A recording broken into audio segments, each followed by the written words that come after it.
I think Jake is a leader because he just embodies what leadership is. He's always thinking ahead, forthright with his thoughts, asking questions, handling business. And sometimes he always asks questions after he's tried something. And I think that's a great attribute of a leader because sometimes you don't want someone that's always going to be asking questions before they even try anything. And I do appreciate the fact that he will give some things a shot before asking questions. So he's just a natural born leader and likes to figure things out, likes to ask questions, even if it's on the back end, and just go for it. I would love to say that insight helps Jake. He's a golfer. If you think about the game in and of itself, you have to have insight in order to play. Sometimes they play 36 plus holes in a day as far as practice or even in a competition.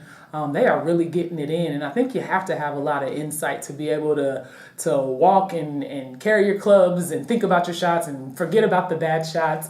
And I think that just is a natural progression to who he is and who he has become. Okay. I think Jake also shows a lot of great insight. He does a lot of extra travel as well, having the opportunity to play in tournaments that aren't sanctioned with IU. And he has to be able to reach out to professors, communicate with me, communicate with his coaches, communicate with the people that are a part of the tournaments that he will be participating in. And he's always looking ahead. And I think that's very important because there are times when he's in his Kelly classes and he's missing a couple of pivotal things. And I think it takes a lot of great insight to be able to stay on track, to stay committed to his purpose of doing well in school and then also with his respective sport.